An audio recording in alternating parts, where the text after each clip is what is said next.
अब भीड़ की जरूरत नहीं है, दिल की जरूरत है।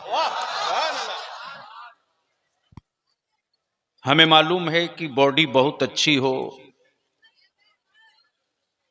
और दिल बुज़दिल का हो तो कुछ नहीं हो सकता है,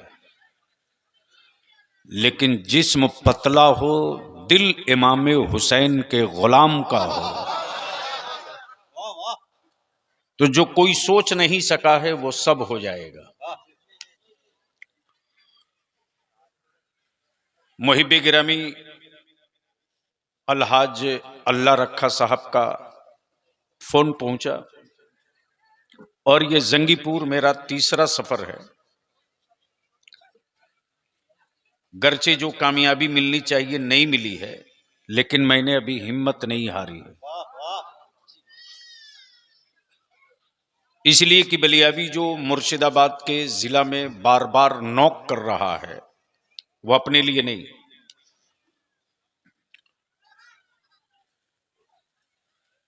बलियावी को इससे मतलब नहीं है, मुल्क बहुत बड़ा है, लेकिन मेरे सामने जो फिल्म दिख रही है कि आने वाले दिनों में मुर्शिदाबाद में क्या होने वाला है, उस फिल्म को देखने के बाद एहसास हो रहा है। ए प्लीज,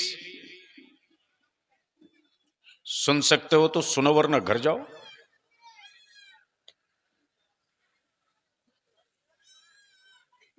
आने वाली तुम्हारी जनरेशन के साथ क्या होने जा रहा है वो तुम्हें नहीं दिखाई दे रहा, हमें दिखाई दे रहा।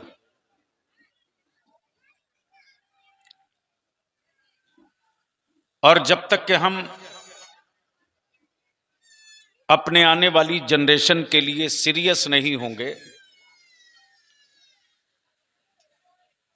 तो आप अंदाजा कर सकते हो कि इस वक्त पूरे भारत में मुसलमानों की क्या औकात है, क्या हैसियत है।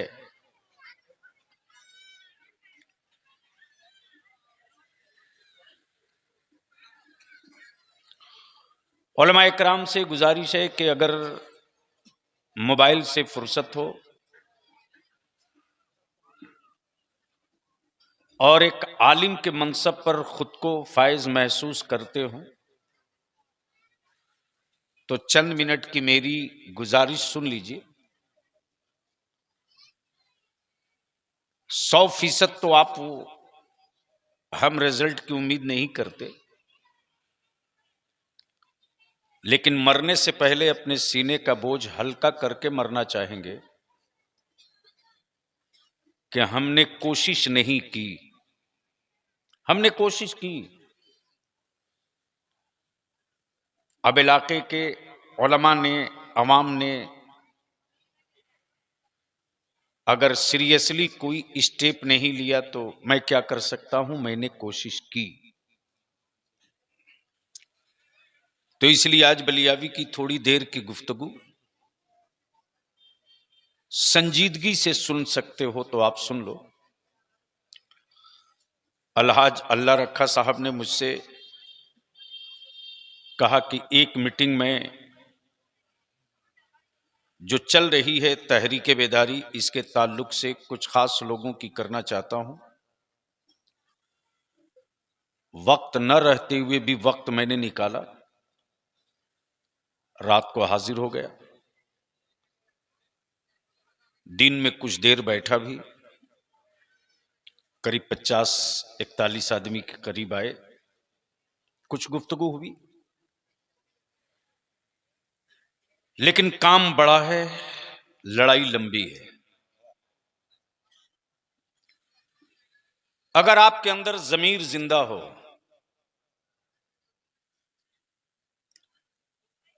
आप अगर लाश नहीं बने हो, तो पिछला एक हफ्ता पहले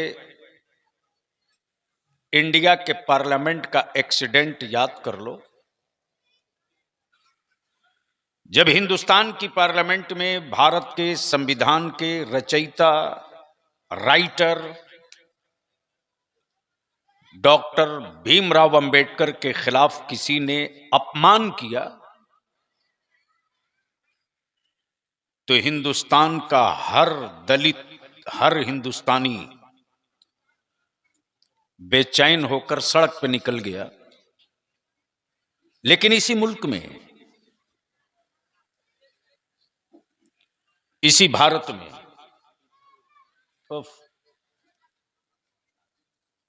अरे आपको जो करना हो कर लो ना भाई, क्यों ऐसा कर रहे हो? अब भारी हल्का मत छोड़ो, तुम बैठ सकते हो तो बैठो। इसी भारत में, इसी कंट्री में हुकूमत के पाले हुए कुछ गुंडे मेरे नबी की रोज तौहीन करते हैं, लेकिन नबी से इश्क के दावे करने वाले चुप हैं।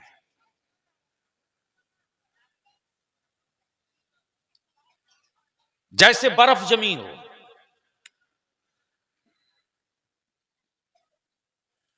और याद रखना, ये ट्राई है।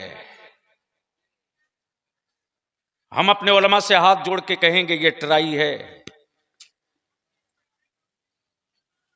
किसी मरीज का ऑपरेशन डायरेक्ट डॉक्टर नहीं करता है, पहले उसे बेहोशी का इंजेक्शन देता है। मौलाना नजीर साहब एनेस्थीसिया देता है। एनेस्थीसिया देने के बाद वो थोड़ी देर इंतजार करता है, दवा असर की कि नहीं की।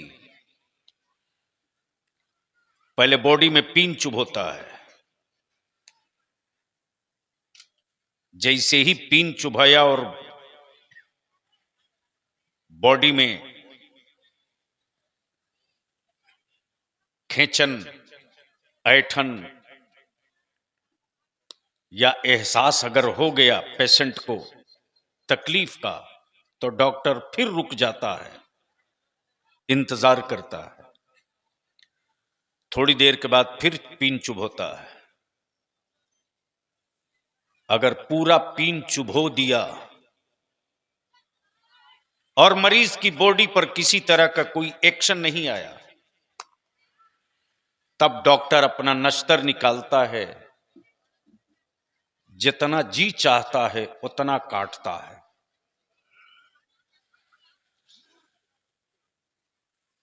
प्लीज बैठ जाइए, बैठ जाइए, रहम कर दीजिए। आज पूरे भारत में ट्राई लिया जा रहा है, मुसलमान अभी जिंदा है कि नहीं,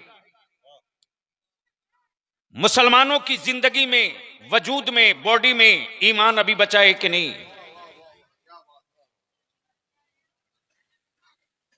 कभी मस्जिदों के नीचे मंदिर ढूंढकर तेरी जिंदगी का पता लगाया जा रहा, तू जिंदा है कि नहीं। कभी रसूलुल्लाह की इज्जत पे हाथ डाल के पता किया जा रहा, तू जिंदा है कि नहीं। लेकिन अफसोस, जिस कौम, जिस मजहब में आखिरत का कोई तसव्वुर नहीं, उस कौम के स्वाभिमान को चोट लगे तो सड़क पे आ जाती है। और जिस कौम को आखिरत पर ईमान के साथ मुस्तफा की शफाअत पर ईमान है, उस कौम के वजूद में कितनी जिंदगी है वो आप समझ सकते हो। इसलिए आज बलियाबी की थोड़ी देर की गुफ्तगू, अगर दिल में जगह हो तो बैठा लो, और एहसास जिंदा हो तो हम उलमाए कराम से अपील करेंगे कि अब बांग्लादेश में तख्ता पलट के बाद जो सबसे रडार पर कोई डिस्ट्रिक्ट है, तो वो मिदनापुर 24 परगना नहीं है, मुर्शिदाबाद है। और ये पब्लिक डोमेन में बोल करके बलियाबी अपने कांधे का बोझ आज उतार दिया। अगर होश में आ गए तो 50 साल तक तेरी औलादों को कोई आंख नहीं दिखाएगा। और अगर ऐसे ही बेहोशी में रहे तो आने वाले दिनों में तेरी औलादें चौक चौराहों पर अपना नाम अब्दुल्ला नहीं बता पाएंगी, जो सामने दिख रहा। तो क्या इरादा है? कुछ सुनने का मूड है? कितने लोगों का? उठाए रखो। जिसका नहीं उठा है उसको उठा के घर भेज दो। उठाओ दोनों हाथ पूरी ताकत से। स्टेज वाले भी हैं तो उठाओ, डर क्यों रहे हो? या तो बलियाबी को आने मत दो, या अगर बुला रहे हो तो साथ निभाने की हिम्मत रखो। खड़ा हो जाओ।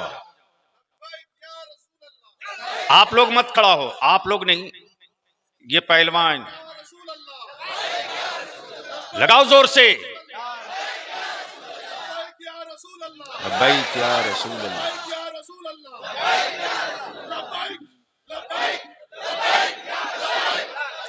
लगाओ चारों तरफ से। मेरे साथ लगाओ, मेरे साथ, मेरे साथ स्टेज से लेकर जमीन तक किसी का हाथ नीचे न रहे। ए बेटे, मैं कहां आ गया हूं यार? नहीं नहीं, मुझे नहीं पता था कि मैं कहां आ गया हूं। नहीं नहीं, वो बच्चे हैं, उनको क्या पता है? अरे उन बच्चों को क्या पता है वो कहां आए हैं, किस लिए आए हैं? माँ बाप सोचे होंगे चलो अच्छा है, जो बच्चा किसी लायक नहीं रहता उसको मदरसे में भेज देते हैं। ये तो दीनी मुस्तफा की बरकत है कि जो किसी काम के लायक नहीं होता है उसको भी इमाम बना के निकाल दिया जाता है। इसलिए सुन सकते हो तो सुनो, मेरे साथ पूरी ताकत के साथ, किसी का हाथ नीचे न रहे। मदीने की सरकार को आवाज दो, लब्बैक या रसूल अल्लाह, अल्लाहुम्मा लब्बैक या हबीब अल्लाह, या रसूल अल्लाह, अल्लाहुम्मा लब्बैक या हबीब अल्लाह। नीचे करो, थोड़ी आवाज माइक की कम कर दो, दिल लगाओ। आखिर भारत में मदरसों की जरूरत क्यों? प्लीज सुन सकते हो तो सुनिए, और स्टेज वाले अगर समझ ले तो सुभान अल्लाह जरूर बोल लेंगे। मुफ्ती साहब तशरीफ फरमाए, पूरी जिम्मेदारी से बोल रहा हूं। मौलाना जहांगीर साहब, सुभान अल्लाह कहने से निकाह नहीं टूटेगा और मजबूत हो जाएगा। तो बात अगर समझ में आ जाए तो आप बोल लीजिएगा। भारत में मदरसों की जरूरत क्या है? हाजी अल्लाह रखा साहब है कि चले गए? हैं? माशाअल्लाह, अल्लाह सलामत रखे। ये बरेली के इमाम इश्क व मोहब्बत का सिपाही है। और याद रखना, वर्दी वाला रिटायर होता है, आशिक कभी रिटायर नहीं होता। तवज्जो चाहूं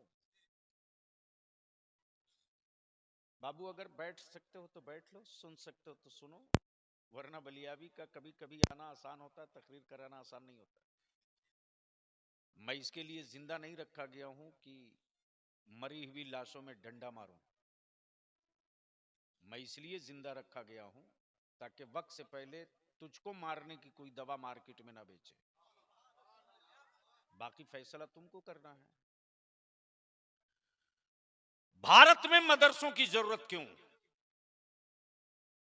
तवज्जो चाहूंगा अहले इल्म। इंडिया में बीमारियां बहुत हैं, जरूरत थी मेडिकल कॉलेज की, मदरसा क्यों? तवज्जो चाहूं पढ़े लिखे लोगों की। भारत में छुआछूत की बीमारी बहुत है,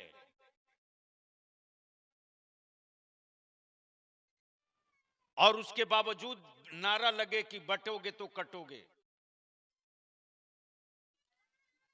और बलियाबी की बातें बड़ी कड़वी लगती है, लगा करे।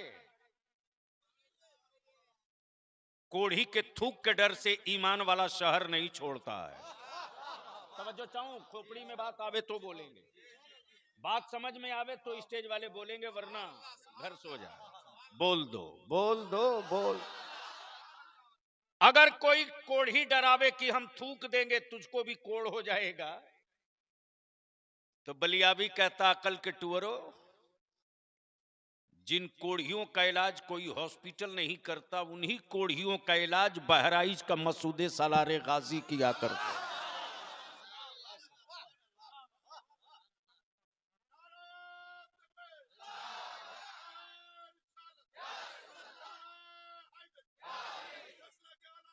हाय हाय हाय, बीमारी है भारत में छुआछूत की। मसावत और बराबरी का कॉलेज क्यों नहीं खुला? अगर बात मेरी समझ में आवे तो स्टेज वाले बोल दिया करें। नहीं नहीं, धक्का ना देना पड़े, समझ में आवे तो बोलिएगा। मैं समझ रहा हूं लैंग्वेज प्रॉब्लम है, या तो मुफ्ती अलीमुद्दीन साहब हमको बंगला सिखा दो। ये तो खुद उर्दू हैं, उर्दू नहीं जानते तो मुफ्ती कैसे होते? अब आप सोच सकते हो कि छुआछूत का आलम ये है कि सिवाय इस्लाम के बाकी कोई धर्म की किताब ऐसी नहीं है जिसको सब पढ़े।